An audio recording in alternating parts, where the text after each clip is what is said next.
अब एक चीज ये देखिए कि मेरे पास GAATTC है, सो मैं एक ही सीक्वेंस लिख रहा हूं, मतलब मैं कॉम्प्लीमेंट्री नहीं लिख रहा हूं, मैंने लिखा GAATTC।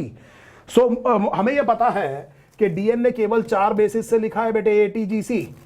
सो डीएनए केवल 4 बेसिस से लिखा है ATGC, तो इसका मतलब अगर पहली बेस G है, इसके आने की प्रोबेबिलिटी 1/4 है। इसी तरह से यहां पर A है, इसकी प्रोबेबिलिटी 1/4 है। ध्यान से देखना मैं क्या कर रहा हूं, फिर मैं कह रहा हूं कि तीसरी बेस A आ जाए, इसकी प्रोबेबिलिटी 1/4 है, इसकी भी प्रोबेबिलिटी 1/4 है, इसकी भी प्रोबेबिलिटी 1/4 है, इसकी भी प्रोबेबिलिटी 1/4 है, और ये सारे इस सीक्वेंस में इकट्ठे आ जाएं, इनके इंडिविजुअल होने की प्रोबेबिलिटी का प्रोडक्ट होगी।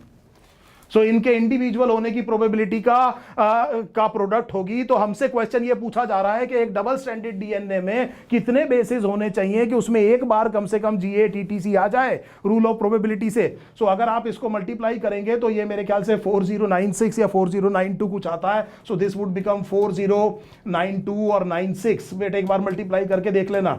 सो इसका मतलब ये हुआ कि करीब 5000 बेस पेयर्स में आपके पास एक बार GATTC आनी है सिंपल प्रोबेबिलिटी के हिसाब से। तो KVPY में क्वेश्चन ये आया था कि एक डीएनए है जो कि 10,000 बेस पेयर्स लॉन्ग है, आप क्या एक्सपेक्ट करते हैं कि उसमें इको R1 की रिकॉग्निशन सीक्वेंस कितनी होगी? तो आंसर है 2। सो आप 10,000 को 4096 से डिवाइड करेंगे तो ऑब्वियसली 2.5 नहीं, मतलब आपने क्या कहा कि 2 होनी चाहिए। अब इसका मेरे को ये जो मैं आपको पढ़ा रहा हूं वो इसलिए पढ़ा रहा हूं कि बैक्टीरिया के खुद के डीएनए में मिलियन बेस पेयर्स हैं, मिलियंस। इसका मतलब यह हुआ कि लॉ ऑफ प्रोबेबिलिटी बता रहा है कि खुद बैक्टीरिया के डीएनए पर खुद उसके रेस्ट्रिक्शन इनटू न्यूक्लियस की रिकॉग्निशन सीक्वेंस कई बार होंगी। So this is true. एक बात तो तय हो गई कि खुद बैक्टीरिया के डीएनए पर उसके खुद के रिकॉग्निशन, उसके खुद के रेस्ट्रिक्शन एंडो न्यूक्लियस की रिकॉग्निशन सीक्वेंस 1-2 बार नहीं कई बार होंगी। सो अब वो क्वेश्चन है जो करीब करीब आखिरी क्वेश्चन है आज का कि बैक्टीरिया अपने इस डीएनए को किस तरह से अपने ही रेस्ट्रिक्शन एंडोन्यूक्लियसिस से बचाता है। तो अब वो शब्द आएगा जिसे हम कहते हैं रेस्ट्रिक्शन मॉडिफिकेशन सिस्टम। तो जिसमें एक रेस्ट्रिक्शन एंडोन्यूक्लियस है टाइप 2, एक और एंजाइम है, इस एंजाइम का नाम है मिथाइलेस, और वो यहां पर मिथाइल ग्रुप्स ऐड कर देता है, और इससे होगा ये कि वो जो आपका इको R1 घूम रहा था वो इस साइट को एक्सेस नहीं कर पाएगा, और इस तरह से ये प्रोटेक्ट करता है अपनी ही साइट को अपने ही रेस्ट्रिक्शन एंडोन्यूक्लियस से। So I hope this is now absolutely clear. So मुझे ये बताइए कि आपने अपनी जिंदगी एक सिंगल सेल से शुरू की, इसका नाम है जाइगोट।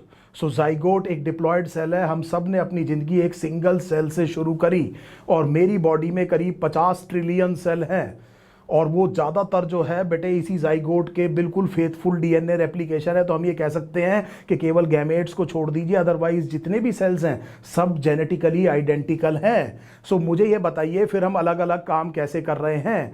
पैंक्रियास में जो beta cells of islets of Langerhans है वो इंसुलिन क्यों बना रहा है? क्या इंसुलिन बनाने की जीन न्यूरॉन के पास नहीं है? और अगर है तो वो न्यूरॉन जो है जिसके पास ये जीन है वो इंसुलिन क्यों नहीं बनाता? I do not want the name differentiation.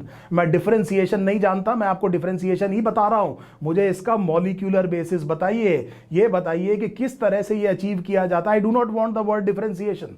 Differentiation का ही मैं पूछ रहा हूं कि डिफरेंशिएशन कैसे होता है ये बताइए। जीन्स को इनएक्टिव कर देते हैं, इसका मतलब न्यूरॉन के पास में इंसुलिन की जीन होगी पर वहां इनएक्टिव है, और ये जीन एक्टिव है कहां पर? Beta cells of islets of Langerhans of pancreas में। और इसका एक तरीका हिट्रोक्रोमेटाइजेशन है।